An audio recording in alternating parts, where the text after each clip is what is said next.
Ma-decrease heights, C5, C6, vertebral bodies without straighten cervical spine alignment, possibly muscle spasm, cervical disc desiccation in all levels, cervical spondylosis. Kahit hindi na banggitin yung iba eh. Alam niyo ba ibig sabihin ng desiccation? Kahit wala na yung mga ibang mga protrusion dyan. Yun pa lang sa in all levels, may desiccation. Ibig sabihin nun, pumutok yun either pa kanan or pa kaliwa. Ganito ang desiccation. Pirat siya. Sa all level. Doon pa lang, connected na yan sa balikat. Maliban na lang kung may frozen shoulder kayo, kaya rin natin iliwanag. Sige, babaan nyo muna yan. Bakit sobrang daming ano? Bakit ano nangyari sa inyo? Parang puro trauma lahat ng disc nyo. Puro bugbog sarado yung disc nyo. Bukuha ako ng buko. Tumungtong ako sa chair. Ngayon, nung pagsungkit ka ng pag-ano. Tumumba kayo? Ay, may bakal na nakahang doon. Dalawa sana ano, kaso ito lang ang umabot doon sa bakal. Nung pag-ano ko nyo, bumagsak din ng Kaya pala, ang dami kasing nag-ano eh, nag-react ng disc nyo. Magmula C2 hanggang T1. Ang ibig sabihin nun kasi, ito sa pinakapuno, yan ang C1. Dito ang C2 hanggang T1. Ito yung boundary na to, C7 yan. Ang T1, ayan. Tapos, mapuputol dyan. Yung diagnose, magmula sa L1, L2 hanggang S1, lahat yan, may ano na. May atrophy sa... Yun ang pinakamasakit, yung atrophy sa ano, sa mga facet joint. Ito yung ibig sabihin ng atrophy sa facet joint. Yan o. Sa lumbar to, sa balakang to parang nagkakaroon ng ribaba rin yung ano. Isa rin yan sa masakit, kumpara rin. Ito, yung ganito, parang arthritis sa ano, sa buto, ganyan ang nangyayari sa ano, sa balakang mo. Yan yung atrophy. Ngayon, sobrang sakit na siya. Pag matagal na sobrang ako sakit. makatayo na, sobrang sakit ng gandi. Alam nyo magiging ano natin, alam nyo magiging ano dyan. Ngayon, luluwag yan, gagaan ang pakiramdam nyo. Talaga namang, parang sabihin nyo, meron pero kunti na lang kaya ko na. Pero, ang ibig ko sabihin yan kasi in all levels, baka makabuhat kayo ng konti or kahit nga magbuhos lang kayo ng ano eh. Pag may atrophy yung ano natin, pag may maling kilos talaga may sasakit. Alam nyo, pinakadabi sa ano, kailangan nyo gagawin, isuswing-swing nyo pag may sumakit. Okay, tapos kailangan, siyempre, reduce. Kailangan medyo mas magaan tayo kasi pagka nasisira na yung mga, yung ganito natin, yan, yung ganito, ganito yung tsura ng ano nyo. Pag nagkakaroon na tayo ng ganyan, siyempre, once na may impact, kunyari, sa upuan, ay, na parang na ano kayo, ay! Naku! Automatic, sira. Yung sira na yon, pag na-flap yan, nasaldak, mas worse ang kalalabasan. Lahat ng level may tama, yung pala nalaglag kayo. Siyempre, eto na kayo, kumbaga, siguro, kailan kayo nalaglag?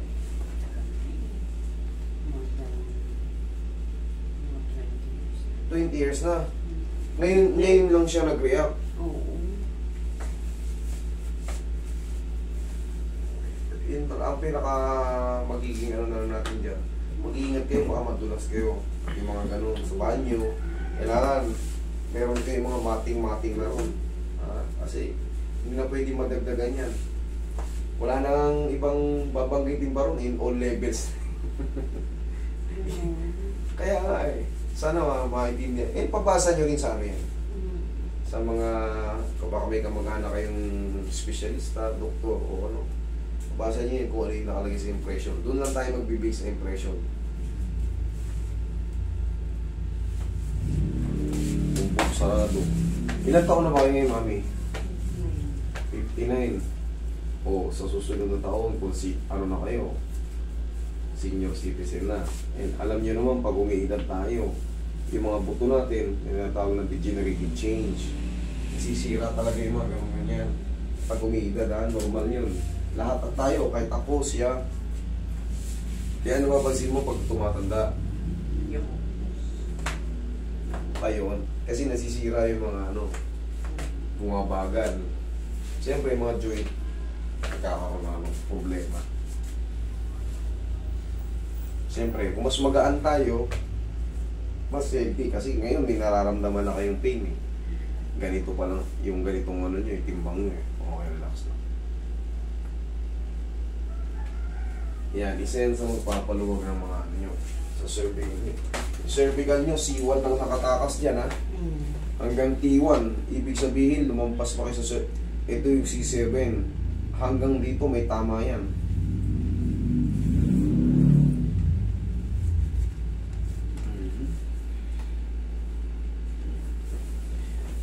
Meron pala kayo nabanggit kanina yung shoulder nyo, hindi nyo na pa-MRI. Kinat ko lang kayo, sabi ko, baka damay na rin yan. Maliban na lang kako kung may frozen shoulder kayo. Ito ba yun? Oh, wala namang frozen shoulder. Diyan lang din yan. Kaya sumasakit. Kasi pag may frozen shoulder, iba naman ang diagnose doon. May tinatawag naman dyan na bursitis, tendinitis, adhesive capsulitis.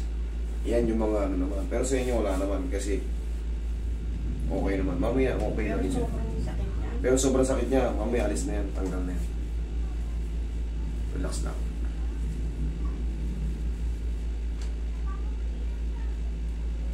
Okay, higa kang patagin.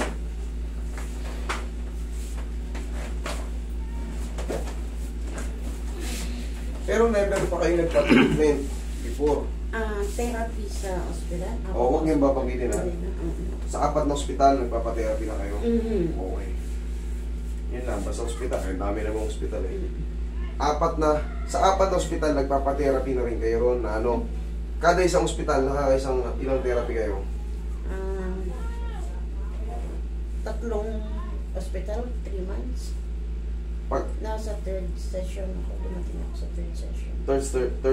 Third session. Okay, sige.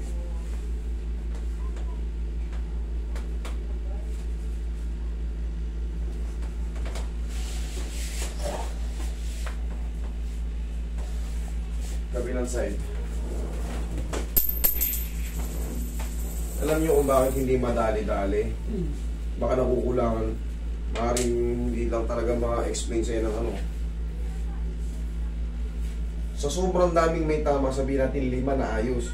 Isa natira na may desiccation. The same pa rin ang kirot yun. The same pa rin ang kirot yun. Naiipit sa isa na lang naiiwan. Isa na lang umiipit na desiccation. Iipit sa spinal nerve mo. Yun pa rin ang kirot yun. Yung 5 na yun. Tanggal na. Isa, ganun pa rin, makirot pa rin. Kaya kailangan talaga yan. Pagka mayroon pang natira, balik lang kayo. Pero kung wala na ha, huwag na kayo bumalik ha. Ganun lang. Pero sana matsambahan natin to. Okay, kaya kayo.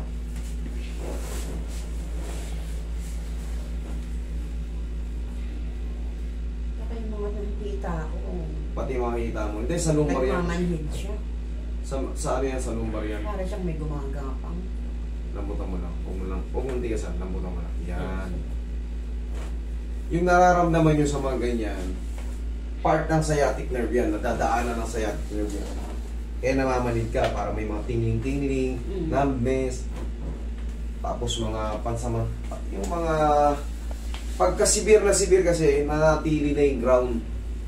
Pero pagka no, paano ano pa? Meron, wala, meron, wala. Tsaka yan, hindi yan napipilay basta-basta. Maliban na lang kung direct kayong tinamahan ng matitigas na bagay. Pero yung mga parang ground nga, sa lumbar yan dahil lang may tama sa inyo. L1 lang din nakatakas. L2 hanggang S1 may tama. Hanggang dito sa may, yung buto sa puwet, yung S1. Sacral iliac 1, yun ang ano. Lahat yun. Pulbos. Saan hindi ako makakalakad ng malayo? Kasi nga, Bumibigat. nandito yung ano, yan, sa mga ganyan, nandito yung mga nerve yan. Once na napagod, wala, pahinga na kayo. Kaya pala nakita ko rin kayo, nakahiga kayo rin eh. Relax lang.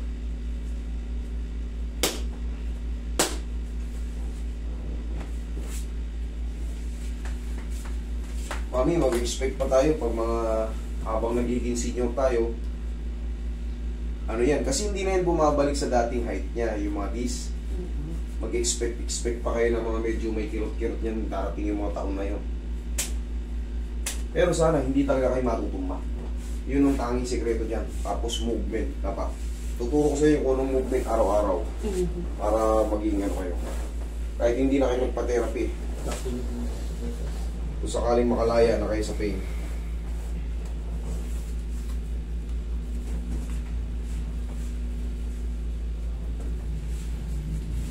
Apat na ospital na palang ginunong ni Mami. Tinitherapy.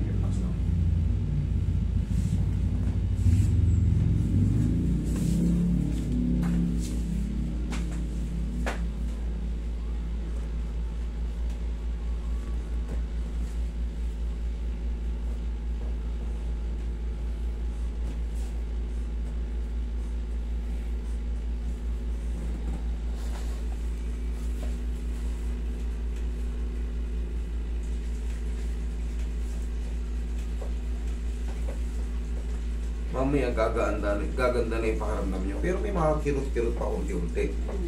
Pero hindi na katulad dati. Kasi nga, maraming may tama ito. Sana, pero sana ma-perfect lahat. Wait, diyan ka lang mama. Ihaya ka mami.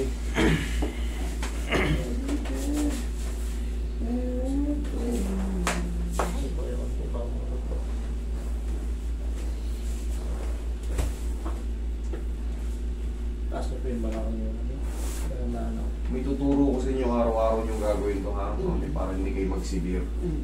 Talagang kahit pa paano, may pain siya pero bearable nyo. Pang araw-araw na pumumuhay. Meron kasi niyan, pagka sumumpong yung talaga, wala, hindi na makaupo, hindi na makatayo. May pumunta nga rin to, nakatapak na lang. Okay, relax lang. Inhale. Exhale. Sige. Thank you. Diyan ka lang muna. Ganito ang gagawin nyo. Sige, latag lang kayo dyan. Ay, simulan niya rin yung diretso lang. Yan. Pag nakalatag kayo ganyan, may namamanhit, may nakatukod, wala. Okay naman. Sa shoulder, sa balakang wala. Good.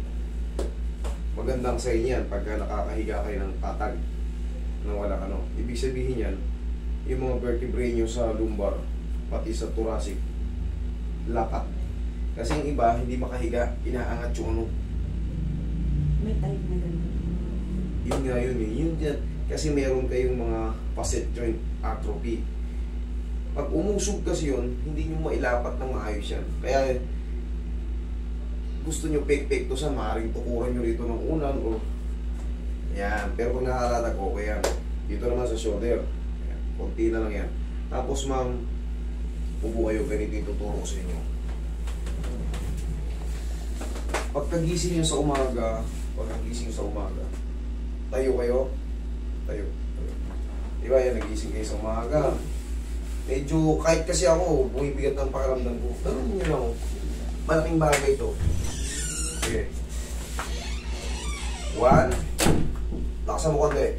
1, 2. Thank you. Upo kayo. Yan lang ang gagawin nyo. Yan ang pandepensa nyo sa mga lower back pain. Dito sa leg, ako nang bahala rito. Ito kasi hindi kayo pwede magpalagotok dito mag-isa eh. Delikado to sa balak, nakalig eh.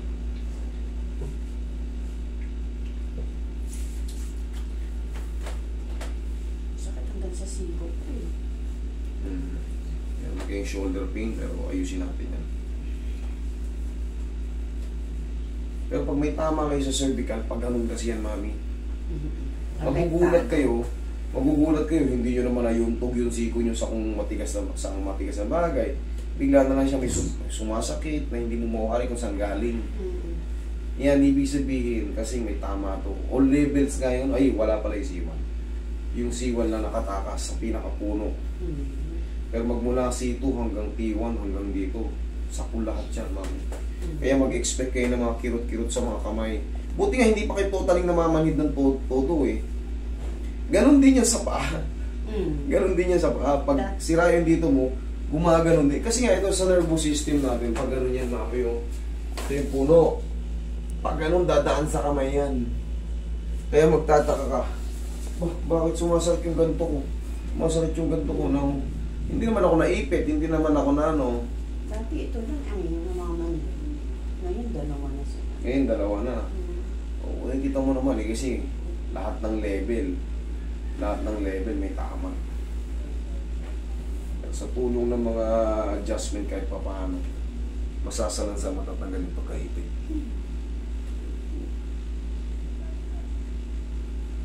Relax na ha. Thank you.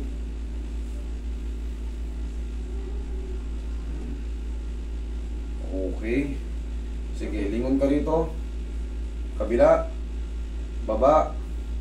Tanga. Taas. Oh. May masakit, may masabit, wala. Wala. Okay, lakad kayo.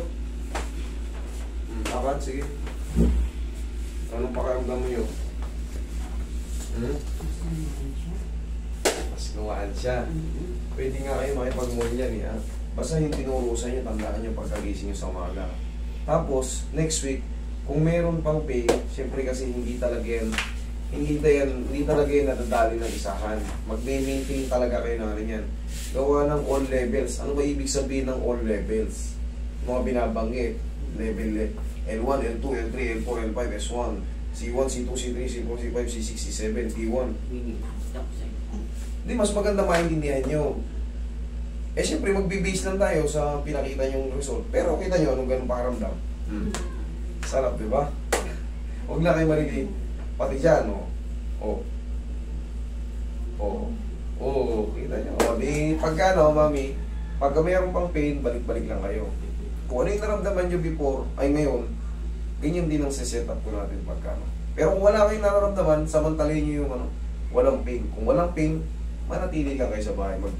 Kung ano yung daily routine nyo, ganun lang. Okay? Sige, thank you so